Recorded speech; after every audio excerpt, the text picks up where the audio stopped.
దేవుని పరిశుద్ధ నామానికి సంపూర్ణ మహిమ కలుగును గాక. ప్రభువైన యేసుక్రీస్తు నామములో మీ అందరికీ నా ప్రేమ వందనాలు. ఈ దినాల్లో చాలామంది క్రైస్తవులు లేక దేవుని బిడ్డలు ఈ సేవకుల కాళ్ళను మ్రొక్కేస్తూ ఉన్నారు. పాస్టర్ గారు ముందుకెళ్ళడం, ఒంగోని ఆయన కాళ్ళు పట్టుకుని ఆయన కాళ్ళు అత్తుకోవడం, ఆయన కాళ్ళని మొక్కడం, ఇది ఎంతవరకు కరెక్టు? క్రైస్తవులు దైవజనుల పాదములను మ్రొక్కవచ్చా? ఈ విషయాన్ని పరిశుద్ధ గ్రంథములో మనం చూద్దాం. ప్రియులారా, మత్తయి సువార్త 4వ అధ్యాయం 9-10 వచనాలు. మత్తయి సువార్త 4వ అధ్యాయం 9-10 వచనాల్లో యేసుక్రీస్తు ప్రభువారు ఒక శ్రేష్టమైన మాట చెప్తారు. ఏమని చెప్తారంటే, ప్రభువైన నీ దేవునికి మాత్రమే మొక్కి ఆయననే సేవించాలి. నీవు ఇంక ఈ లోకములు ఎవ్వరికి మొక్కకూడదు, ఎవ్వరికి నువ్వు సాగిల పడకూడదు, ఎవ్వరి కాళ్ళు పట్టుకోకూడదు. కాళ్ళు పట్టుకుని కాళ్ళకి మొక్కి, అమ్మో ఈ పాస్టర్ గారు చాలా మంచి పాస్టర్ గారు అండి, ఈ పాస్టర్ గారు ప్రార్థన చేస్తే చాలా స్వస్థతలు జరుగుతున్నాయండి, ఈ పాస్టర్ గారు అబ్బో బైబిల్ని ఎంత అద్భుతంగా వివరిస్తాడండి, ఈ పాస్టర్ గారు వాక్యాల్ని బాగా నేర్పిస్తాడండి, ఈ పాస్టర్ గారు చాలా పెద్ద పాస్టర్ గారండి అని చాలామంది ఈ రోజుల్లో సేవకులు కాళ్ళు మొక్కేస్తున్నారు, సేవకులు కాళ్ళు పట్టుకుంటున్నారు. అప్పుడు ఈ సేవకులే ఏంటిది ఇలా చేయకూడదు అని చెప్పడం లేదు. వాళ్ళు మొక్కుతుంటే భలే మొక్కుతున్నాళ్ళే, వెరీ గుడ్ అని చక్కగా ఎంకరేజ్ చేసుకుంటున్నారు. ఇంకా మొక్కండి అని వాళ్ళు మొక్కించుకుంటున్నారు. కానీ దైవజనులు యేసయ్య గారండి, మేము ఆయనకు కూడా ఉండి ఎన్నో మీటింగ్స్లో చూసాం. ఆయన ఏ మీటింగ్లోనైనా సరే కూటమి అయిపోయిన తర్వాత ఎంత రాత్రి అయినా వాక్యం చెప్పిన తర్వాత ఆయన ఖచ్చితంగా వచ్చిన వారికి ప్రార్థన చేస్తూ ఉండేవారు. ఆయన వాక్య పరిచర్య చేసి వచ్చిన అంటే ఆయన దగ్గరికి ఎవరైతే వస్తారో వాళ్ళందరికీ కూడా ఆయన ప్రార్థన చేస్తూ ఉండేవారు. అలా ప్రార్థన చేస్తున్న సమయాల్లో చాలామంది ప్రార్థన చేయించుకున్న తర్వాత గబుక్మని ఆయన కాళ్ళ మీద పడిపోవడానికి ప్రయత్నం చేస్తూ ఉండేవారు. వెంటనే యేసయ్య రాయ్ అని ఒక పెద్ద కేక వేసి వాడి జుట్టట్టుకుని పైకి లేపిన సందర్భాలు. అంటే వేరే ఉద్దేశంతో కోసమా? అలాగే ఇలా చేయకూడదని వెనక్కి వెళ్ళిపోయిన సందర్భాలు, వెనక్కి వెళ్ళిపోయేవారు. కొన్ని సందర్భాలు చాలా కోప్పడేవారు, మనం ప్రభువునే మొక్కాలి, ప్రభు పాదాలకే మొక్కాలి అని చాలామందిని యేసయ్య గారు గద్దించారు. యేసయ్య గారు ఎప్పుడు బోధించిన ఒకటే చెప్పారు. ఏం చెప్పారు తెలిసిన? యేసన్న వైపు చూడకండ్రా, యేసన్న వైపు చూస్తే వీరు పప్పులో కాలేస్తారు, యేసయ్య వైపు చూడండ్రా అని స్పష్టంగా చెప్పేవారండి. ప్రజలకి ఒక అద్భుతమైన క్రమాన్ని నేర్పించిన గొప్ప దైవజనులు. ఎంతమందికి ప్రార్థన చేసేవారు. అలా రాత్రి 1 గంట అయిపోయిన సందర్భాలు ఉన్నాయి, రాత్రి 2 అయిపోయిన సందర్భాలు ఉన్నాయి. కొన్ని సందర్భాలు అయితే ఆ స్టేజ్ మీద కూర్చుని బాగా అనారోగ్య పరిస్థితులు ఏర్పడినప్పుడు ఆ స్టేజీ మీద అలా కూర్చుని అలా అందరికీ ప్రార్థన చేస్తూ ఉండేవారు. కొంతమంది అంత నీరసంలో కూడా ఎవరైనా చాలా కాలు మీద పడుతుంటే, కాలు రక్కుపోతుంటే రేయ్ అని వెంటనే వారిని అరిచి వారిని గద్దించేవారు.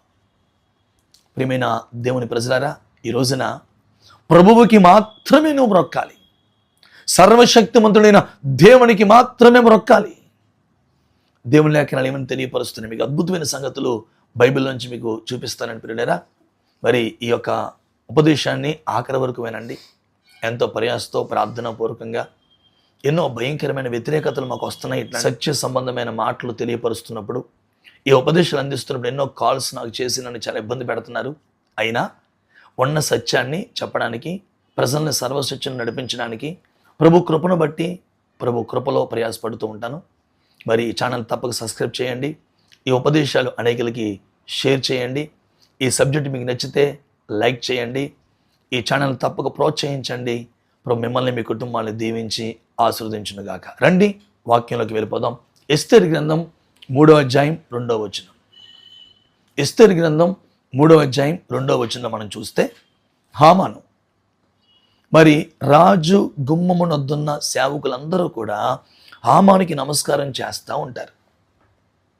మొర్దెకై వంగకయు నమస్కారం చెయ్యకయు ఉండు చేత వాడికి చాలా కోపం వచ్చేస్తుంది హామానికి. మొర్దెకై ఎట్టి పరిస్థితుల్లో అస్సలు వంగలేదు, హామాను కాళ్ళకి దండం పెట్టలేదండి. ఎందుకంటే నేను జీవం గల దేవుణ్ణి మాత్రమే మొక్కాలి. మొర్దెకై స్పష్టంగా ఎరిగి ఉన్నాడు, ఈ విషయాన్ని స్పష్టంగా ఎరిగి ఉన్నాడు.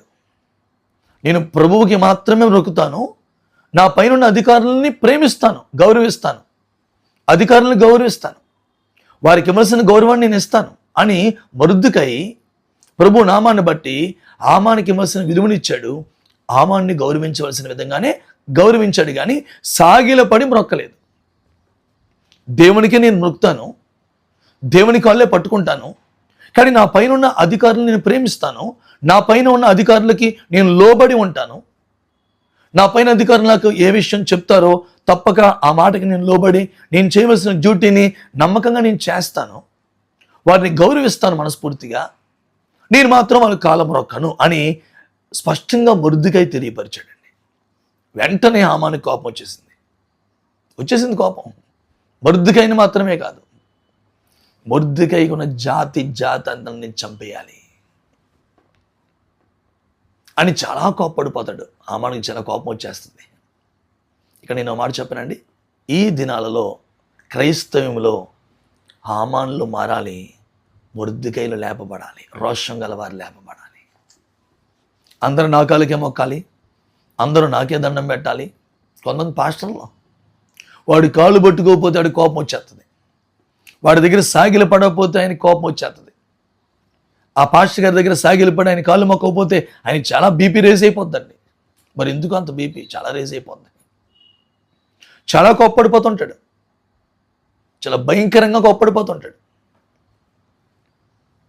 అందరూ అతని కాళ్ళే మొక్కాలి, అందరూ అతని కాళ్ళు పట్టుకోవాలి, కాళ్ళకి దండం పెట్టాలి. ఇట్లాంటి హామానులు క్రైస్తవులు పెరిగిపోయారు. హామానులు అందరూ మారు మనసు పొందండి. మారు మనసు పొందకపోతే హామానికి బైబిల్లో దేవుడు ఏం చేశాడో తెలుసుగా, అదే నీకు జరుగుద్ది అతి త్వరలో. కాబట్టి ఇప్పటికైనా మారు మనసు పొంది మొర్దెకైలా రోషము కలిగి యేసయ్యను మాత్రమే మొక్కేవారిగా మీరందరూ ఉందురుగాక. మరో సందర్భాన్ని జ్ఞాపకం చేస్తాను. బైబిల్లో అపోస్తుల కార్యాల గ్రంథం 10వ అధ్యాయం 25, 26 వచనాలు. అపోస్తుల కార్యాల గ్రంథం 10వ అధ్యాయము 25, 26 వచనాలు మనం చూస్తే, కొర్నేలి మంచి ప్రార్థన పరుడు, ఒక ఉన్నతమైన అధికారే కానీ మంచి ప్రార్థన పరుడు. అతడు ప్రార్థనలో ఉన్నప్పుడు దేవుడు దూత ఆయన ఎదుగు పంపబడి, బాబు పలానా చోటన మంచి సేవకులు ఉన్నారు, ఆ దైవజనుల్ని మీ ఇంటికి తీసుకొచ్చుకోండి, రక్షణ మార్గాలు మీకు తెలియపరుస్తారు అని కొర్నేలికి దేవుని దూత ద్వారా వచ్చిన ఆ దర్శనాన్ని బట్టి పేతురు యొద్దకు కొర్నేలి పంపిస్తాడు. పేతురు చర్మకారుడైన సీమోని ఇంట మిద్దె మీద ప్రార్థనలో ఉన్నప్పుడు దేవుడు చెప్తాడు కదా, నీ ఇంటికి వచ్చే మనుషులతో నువ్వు వెళ్ళు, పలానా చోటకి వెళ్ళమని ప్రభు చెప్తారు. వాళ్ళు రావడం, పేతురు వాళ్ళతో కలిసి వెళ్ళడం. సరిగ్గా కొర్నేలి ఇంటి వద్దకు రాగానే వెంటనే కొర్నేలి సాగిలి పడిపోతాడండి. పేతురు గారి కాళ్ళ మీద సాగిలి పడిపోయి నమస్కారం చేసేస్తాడు. వెంటనే పేతురు అంటాడు, పేతురు పాదాల మీద పడి నమస్కారం చేస్తున్న కొర్నేలితో పేతురు అంటాడు, నీవు లేచి నిలువము, నేను కూడా నరుడనే అని చెప్పి వెంటనే కొర్నేలిని లేపేశాడు. చూసారా, గొప్ప అధికారి, ఉద్యోగస్తుడు నా కాళ్ళు పట్టుకున్నాడు, రే ఫోటోలు తీయండి రా, రే వీడియో తీ, నాకు మొక్కుతున్నాడు రా అని పేతురు తన్ని తాను హైలైట్ చేసుకోలేదు.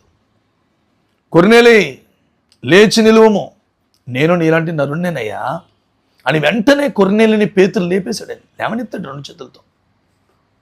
అదండి అపోస్తులైన సేవకుల క్రమం. అది దైవజనుడు అంటే. ఈరోజు నీ కాళ్ళు మొక్కేలాగా ప్రజలందరినీ నీతిరట్టి తిరుపుకుంటున్నావు. చాలా దారుణం తెలుసా, రాజుగారి దగ్గరికి వస్తూ ఉంటారండి ప్రజలందరూ. ఈలోపు రాజు గారి దగ్గరికి రాకుండానే అంతఃపురానికి బయట ఒకడు ఉంటాడు. సామ్యుయేలు 2వ గ్రంథం 15వ అధ్యాయం 5, 6 వచనాల్లో అతని పేరేంటి, అబ్షాలోం. ఈ అబ్షాలోం ఏం చేస్తాడంటే కావాలని కొంతమందిని తన కోసం ఏర్పాటు చేసుకుని రాజుగారి దగ్గరికి వస్తున్న వారిని దారి మళ్లించేసి అతనికి నమస్కారం చేయించుకుంటూ, అలా నమస్కారం చేస్తున్న వారిని ఎంకరేజ్ చేస్తూ, వాళ్ళకి ముద్దు పెడుతూ వాళ్ళందరినీ తన త్రుట్టుకి తిరిపేసుకున్నాడు అబ్షాలోం. రాజు తట్టికి తిరగవలసిన వారు ఈ రోజున అబ్షాలోం తట్టికి తిరిగిపోయారు. రాజులకు రాజు ప్రభువైన యేసుక్రీస్తు వైపుకి తిరగవలసిన అనేకుల్ని, సర్వశక్తిమంతుడైన దేవుని వైపుకు తిరగవలసిన అనేకుల్ని, సేవకులారా మీ వైపుకి తిప్పుకుంటున్నారేమో జాగ్రత్త.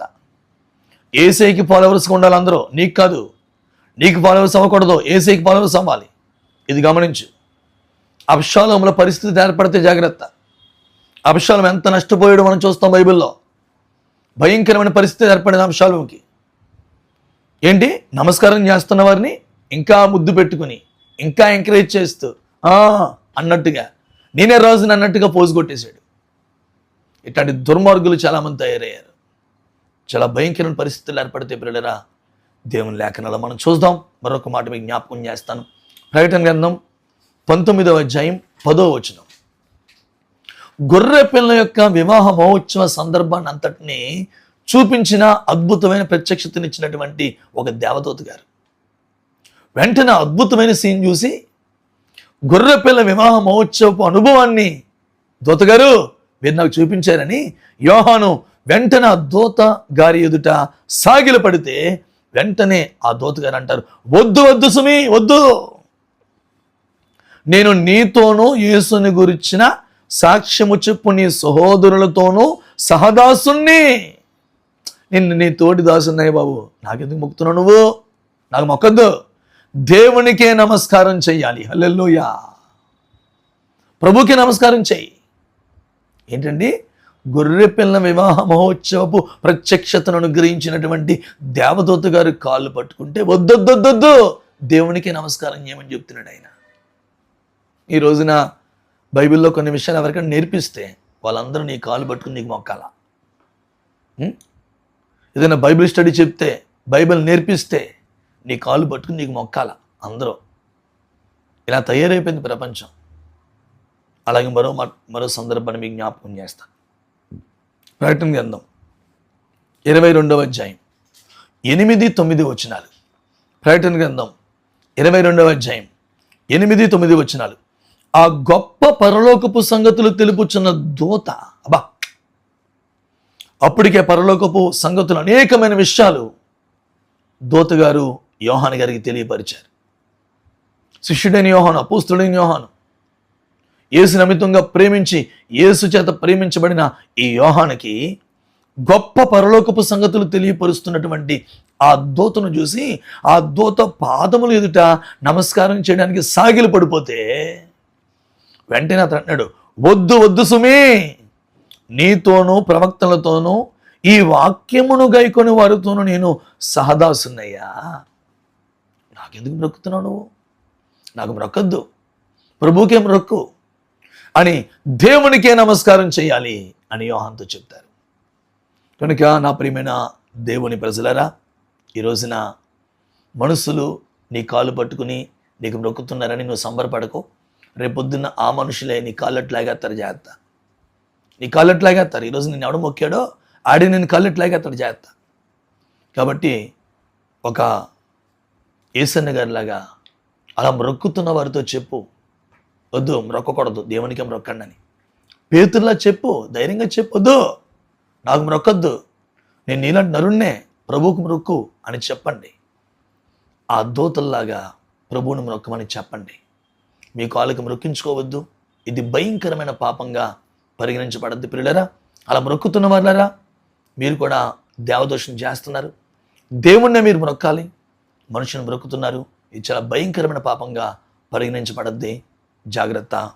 కనుక ప్రభు సన్నిధిలో ఇట్లాంటి అద్భుతమైన సందేశాలతో బైబిల్లో అనేకమైన సత్యాలు, అనేకమైన విషయాలు, ప్రస్తుతపు క్రైస్తవులను అనేకమైన అనుమానాలు, ఇవన్నీ తెరచడానికి మీ ప్రశ్నలు ఏమైనా ఉంటే తప్పక నా వాట్సాప్కి మీరు వాయిస్ మెసేజ్ చేయండి.